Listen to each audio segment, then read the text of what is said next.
This is Bob Fitrakis bringing you the other side of the news. Death and hatred to mankind, poisoning their brainwashed minds. Oh, Lord, yeah. This is Bob Fitrakis here with my guest host and longtime co-conspirator, Harvey Wasserman. And you can listen to this on WGRN LPFM 94.1 and WCRS LPFM 92.7 and 98.3. Decade in review, Harvey. 2010. What went on in the last decade? Yeah, well, we're from 2010 to 2020, and the decade has to start with Citizens United, January 2010. The Supreme Court decides that our elections are for sale, officially, legally. All the money you want to pour in any corporation to buy any election. Citizens United builds on two decisions in the 70s, just as Nixon was taking over the court. Buckley versus Vallejo in 76 and Bellotti in 78, which was written by Lewis Powell. And these two decisions basically prevented election reform and limitations on campaign spending in a certain form, and then Citizens United. Well, yeah, the form was if you were acting independent Right. of the official campaign, you could spend Right. unlimited money. Essentially, The it birth was of the equated PACs. with free speech. Yeah. Right, the birth of the PACs. And those two decisions, coming right after Watergate, the major reform from a president who had Dwayne Andreas of Archer Daniels Midland walking into the Oval Office with a bag full of $100,000 in cash. There was an attempt to reform the system, and Buckley and Bellotti killed it. And then 2010 comes in and just completely opens the floodgates, followed by McCutcheon, and here we are today with an insane lunatic in the White House. Well, there was $20 million raised legally by Nixon and $60 million overall. So Right. he raised 3 times the amount in illegal money. Right. And you remember, of course, B.B. Rebozo, who forgot that he was out shaking people down like the dairy producers, and he forgot he put $250,000 in one suit coat because so much illegal money was coming in. Right. Well, you got to remember one thing when you think of Richard Nixon. Meyer Lansky always made money for his partners. And that's, Dick Nixon came right out of Meyer Lansky. And, he was a mobster just like Donald Trump. And that's how we go. And these 4 decisions, Buckley, Bellotti, Citizens United, and McCutcheon, are the foundation of the corporate ownership of our government. That's where we're at. And again, right, Citizens United will never be defeated. Well, they've created it now. Right. So the citizens will never be united because of the dark money that is just pouring into our politics. Right. We don't know where it's coming from. It could come right out of corporate treasuries. Probably does, yeah. And drug dealing, and we have a mafia government. I mean, Donald Trump is the ultimate. We refer to him as President Fredo. He's the ultimate mafia president, and that's the logical corollary for having unlimited money in our taking over our government. But to some extent, he didn't even need the unlimited money because he got $7 billion or so in free media. I mean, this obsession with the corporate media with a guy who's saying stuff that's counterfactual constantly. They don't care. They don't care. They don't have to. Trump is just a complete product of a money system gone mad, as was Nixon. Nixon really. You got 3 guys in the White House who are tied to the mob. You did have the Kennedys. The Kennedy, Joe Kennedy, Dad. Papa Kennedy did go in to Chicago in 1960 with the mob and basically bought Chicago But the irony is, and the great irony. Well, Sam Giancana kind of volunteered some of those districts he controlled over on the west side. And his girlfriend Judith Exner, who was on loan to You needed a messenger. on loan to the Kennedys. But the great irony of the 1960 election, there's no doubt that Joe Kennedy went to the mob to throw Chicago to his son. But the irony is that Jack Kennedy would have won the election in 1960 even if he didn't carry Illinois. The general belief is that the mob and Joe Kennedy bought the 1960 election for Jack, and he basically, that was his intent, and he did buy Illinois, but he didn't need Illinois. Yeah, well, they just rented Illinois if they needed a place. Well, they had to move those graveyards a little bit. But then, of course, Nixon was a pure mobster. I mean, Nixon was completely locked in with Marlansky and the Florida branch of the mob, including Santos Trafficante and Carlos Marcello, who were both the last men standing in the suspects that killed Kennedy. Right. They were very proud of their role in the assassination of Kennedy, and they were mobsters, these guys. But Jack and Bobby were not really very fond of the mob, as it turns out. That's part of the reason they're both killed. And then Nixon comes in. Nixon's straight organized crime. And Donald Trump's entire career, his entire life, is wrapped up in organized crime. Money laundering for the Russian mafia. Yeah, well, it goes deeper than that. I mean, his grandfather, who's an immigrant from Germany, Trump, ran a brothel. I mean, you don't run a brothel without the mob. This is human trafficking. His father, of course, Trump's father, was the big developer in New York City, and you don't pour concrete in New York City without the mob. So Fred Trump, who was a big Ku Klux Klan supporter, was completely linked into the five families, and that's how Donald grew up. His mentor was Roy Cohn, a mob lawyer, and then, of course, as you mentioned, Donald inherits his father's real estate, goes broke, of course, and shouts, "Where's my Roy Cohn?" Yes, his Roy Cohn was right there at the time. And now it's Rudy Giuliani. Yeah, Giuliani, right. It never stops. He could be so bad, though. He could be the anti-Cohn. Yeah, right. So, Donald goes broke in the 80s and starts laundering Russian money. This whole thing about Trump's connection to Putin, Trump owns Putin. I mean, collusion is an understatement. When Trump was was being pulled up by these Russian mobsters. I mean, what happens is when the Soviet Union falls, these guys come out of the gulag. They have their crime organizations already intact, and they take over the Soviet Union, make themselves have the former Soviet Union. Well, they took it over in the 80s, really, and knocked off Gorbachev. And then in the 90s, the mob completely takes over the Soviet Russia now under Yeltsin, the CIA guy, and make themselves billionaires. They want to bring their money into the U.S. How do you do that?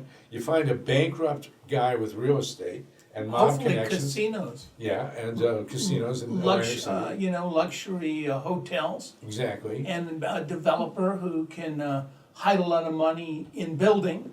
Right. And you bring over literally boatloads of rubles, which are worthless, and you pay 10, 20 times the value for these condos, and Trump gets bailed out, and the mobsters own him. And so when Putin comes in '99, Putin is the mob boss of Russia, and all his sub guys own Trump, and so Putin inherits Trump, and it's a flat out ownership. This is not collusion. Trump is Putin's poodle, basically. So instead of Putin being the czar, he's the Don. He's the Don. Well, he's both. But was it really more the decade of the Koch brothers and Alex, even though they're down to one brother this year? But for a decade, I mean, they wrote most of the legislation at the state level throughout the U.S., right? ALEC, the American Legislative Exchange Council. Mm-hmm. Formed in the 70s. Point and click.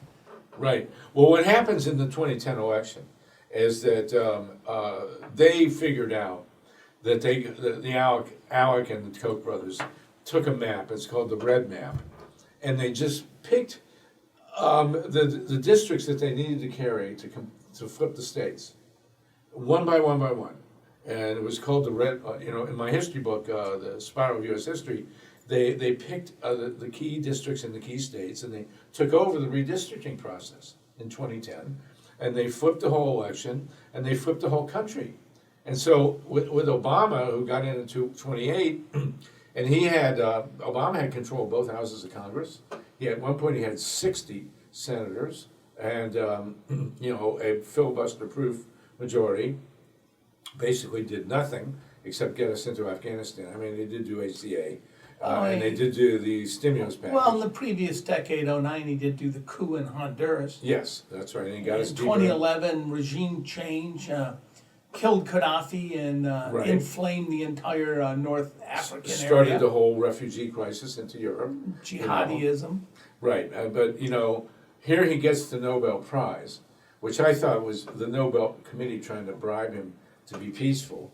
He gives the. But he really, to be fair, he got that for a speech he made as a state senator, Right. running for the U.S. Senate, not for anything he did while being Right. president. Right. He gives the first pro-war speech in the history of the Nobel Prize. Takes us into Afghanistan. I will tell you basically, if We were there. He surged it. He surged it, and he had a choice. He could have pulled us out, just like Lyndon Johnson in March of '65 had a choice. He could have pulled us out of Vietnam, or he could have escalated, and he escalated and destroyed the country, basically, our country and Vietnam. And Obama had the same choice. He comes in, he's got the Nobel Prize, and he can either escalate the war in Afghanistan or he can pull us out. And apparently he didn't read about the graveyard of empires and the dozen major empires, Persia, the Brits, the Russians, whoever else went into the Sasanians, the Babylonians, everybody who went into Afghanistan was destroyed. So he thinks that we're going to go in there and do better. He missed that class at Columbia Yeah. So when he was an undergraduate. he missed it at Punahou is where he missed it. So he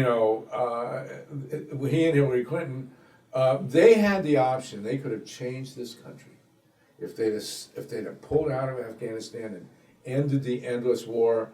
Donald Trump would be sweeping streets in Manhattan right now. I mean, they are the ones, Clinton and Obama, who paved the way for Trump right in the beginning of the decade by getting us deeper into Afghanistan. The stimulus package was a great thing, by the way. He comes in, the economy's crashed, we're about to face a 2008, world depression. 2009. Yeah, right. The world's about to face a global depression. He comes in with the stimulus package. If he had done the stimulus package about 5 times as big as it was, which he could have done, and if he had whipped the bankers in line the way FDR did, we'd have a very different country. If he'd have been an actual New Dealer instead of just a technocrat who injects the stimulus package and then walks away. Well, one of the weirdest things he did is he gave all this money to Chrysler and then sold it to Fiat. And now Chrysler is a highly profitable subsidiary of Fiat. And the only reason Fiat wanted Chrysler was to open dealerships in the U.S. Yeah. And, so Obama in 2009 walks into a room full of bankers, and they're terrified, because he's, he's bailing them out, and he reads them the Riot Act, and he didn't do anything to them. I mean, one person from the financial committee went to jail for the. Wasn't that an Arab American? Yeah, some low-level data entry guy. So, we started the 2010s on a bad note because the promise of Barack Obama, the hope and change, was left unfulfilled. But was it the decade of climate change? I mean, Well, then it gets worse. March 11th, 2011, we have Fukushima. And, 4 American reactors, those are American reactors, blow up. Now, I started. Well, somebody just wrote us, I sent you it, someone Yeah. claimed that reactors can't blow up. Exactly. We, when we first started the anti-nuclear movement, the no nukes movement in the early 70s, people would go around and all these hippies and we go, we give speeches and the reactor's going to blow up. And the industry would immediately come in, in a nanosecond, and say, no, it's physically impossible for a commercial reactor to blow So that's up. an old talking point? Oh, God, yes, right from the start. And you people don't know what you're talking about. It is physically impossible for an atomic reactor to explode. And then Chernobyl blew up. And they said, no, those are Soviet reactors. American reactors can't blow up. And then 4 of them blow up at Fukushima. And we don't hear, well, this guy came out of the woods and said, oh, no, reactor can't blow up. Except for those 4 at Fukushima. They don't count. There was a tsunami. But, the fact is that there are many people who believe that the first reactor at Fukushima was already melting before the tsunami arrived because of the earthquake. So the one good thing in this decade, we have to make note of this, after the 4 reactors blew up at Fukushima, there were more than 50 operating reactors in Japan. And God help us, the Fukushima is still pouring radiation into the Pacific. Could be killing the Pacific Ocean as we speak. But the other reactors in Japan went down and have not reopened. I think they've got 7 or 8 or 9 operating in Japan now. But thankfully, we've had a decade where the Japanese reactors basically have not been operating, thank God. So, and it also had a huge impact on Europe. In fact, there was a great story. It was a very powerful anti-nuclear green movement in Germany, and they had called for a demonstration in early 2011. And between the time that they called for the demonstration and the time the demonstration happened, Fukushima happened. And Angela Merkel, who is a chemist, she has a scientific background, said, you know what? I'm convinced, and they put this plan in effect, which has dominated the decade in Germany, to phase out all their nuclear and all their coal, oil, and gas. So in the 2010s, Germany has been in progress to going 100% renewable. And this is not some hippie country. This is the 4th largest economy in the world, and it's been extremely successful. You hear a lot of, propaganda about this and that and blah, blah, blah. And they claim, the pro-nukers claim that whenever a nuclear reactor shuts, we burn more coal and gas. And that turns out to be true because the utilities choose to do that. They don't want the renewables to come in.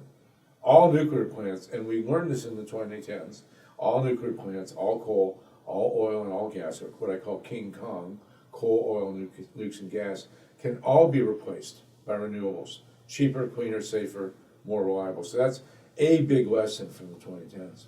But what about the Deepwater Horizon blowout, which they said they couldn't anticipate it with the quick drying concrete, but it had already blown out in off Azerbaijan, right in the Caspian Sea. Well, which is Greg Pallas's point. Yeah. As they all perjured themselves before Congress. Well, as we've seen, that perjury is just kind of like a recreational sport for these guys. The Deepwater Horizon was a pet project of Dick Cheney. And, God knows what has happened to the Gulf of Mexico over the 2010s. It's not pretty, like the rest of our global ecology, and we're in deep trouble. But we don't need to drill. We can do it with renewables. Totally. The 2010s technologically could be remembered as the decade that renewable energy just it's one of that completely took over the marketplace. It's one of the most thorough and astounding technological revolutions in the history of the human race. I mean, you went from wind and solar being like fringy, hippie, who cares technologies, to the dominant energy producing technologies in the world. Far more money is being invested by big capital in wind and solar than any other form of power generation.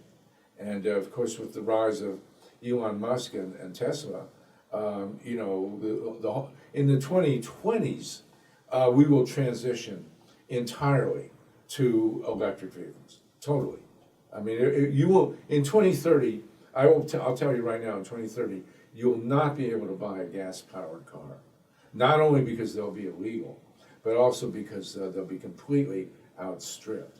I mean, people are now building these super fast hot rods, completely electric. A gas-fired car, a gas-fired race car cannot compete with an electric-powered race car. I mean, they are zoom. So that's a big thing that's happened in the 2010s.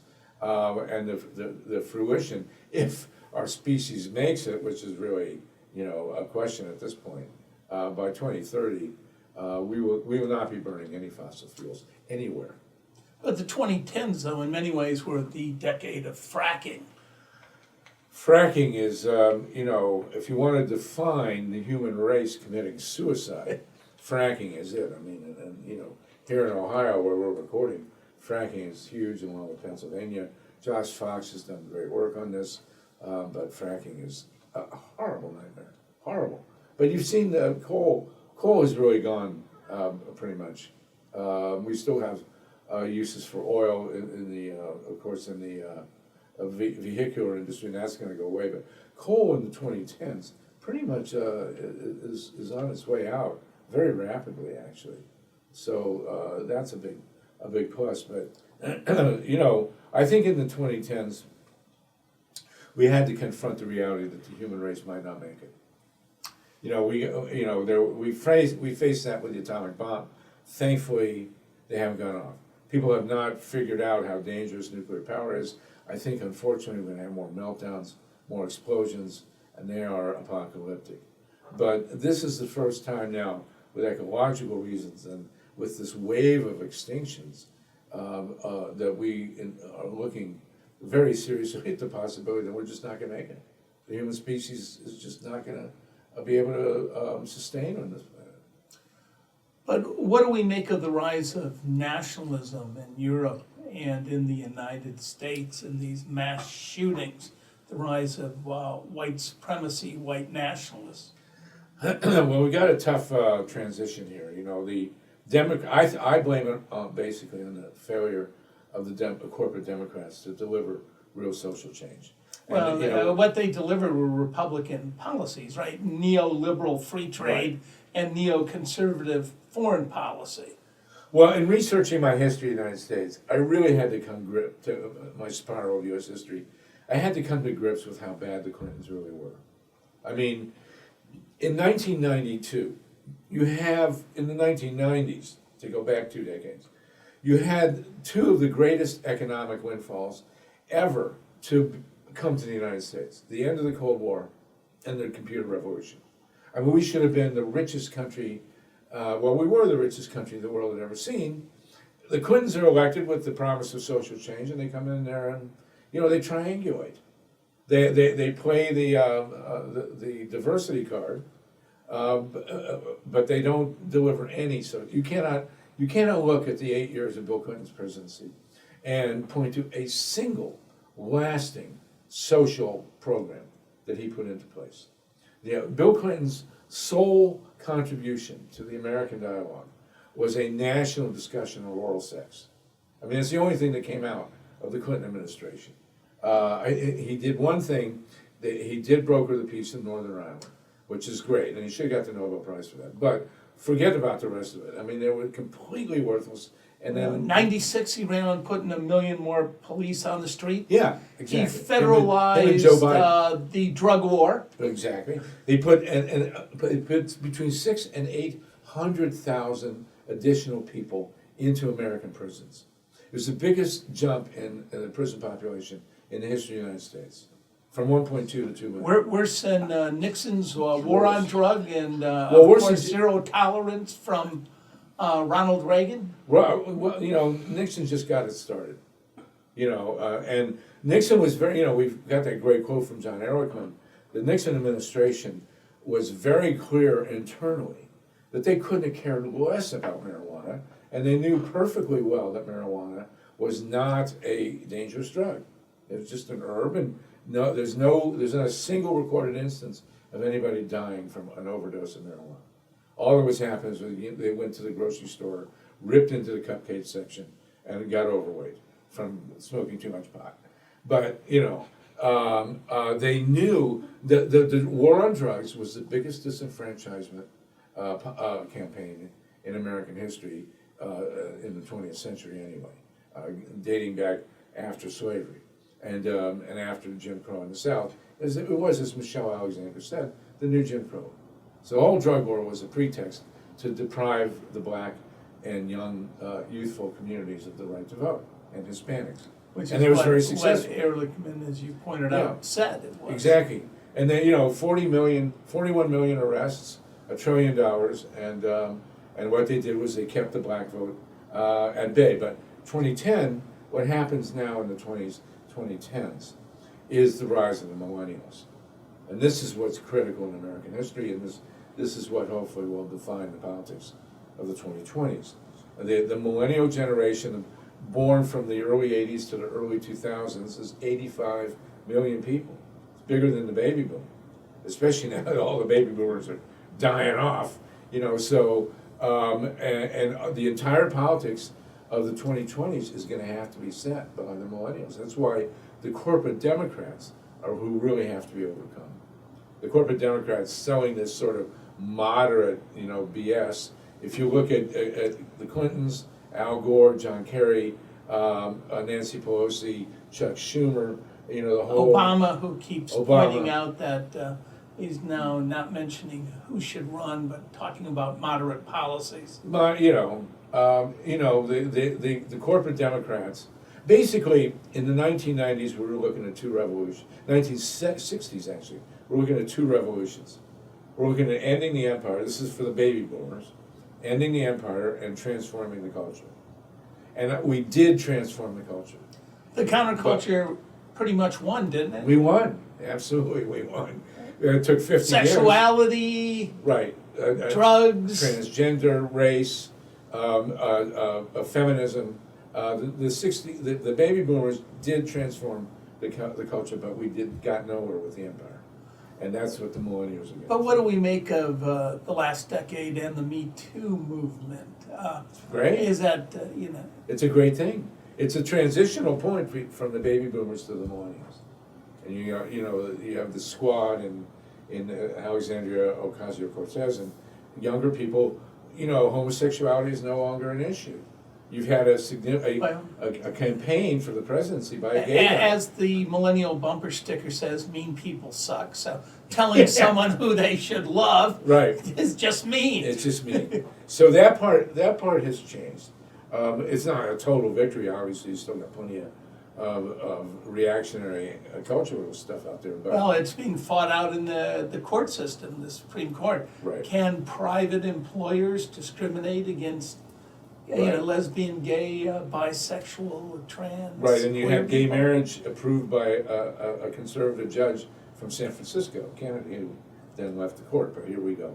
So, if you had told us in the 1960s that gay marriage would be as accepted as it is, we'd have said, wow, But here we go, so we're moving it forward, but now it's the empire, and now it's social justice, and now it's the environment, and that's where we're at. The last word on this decade and the coming decade?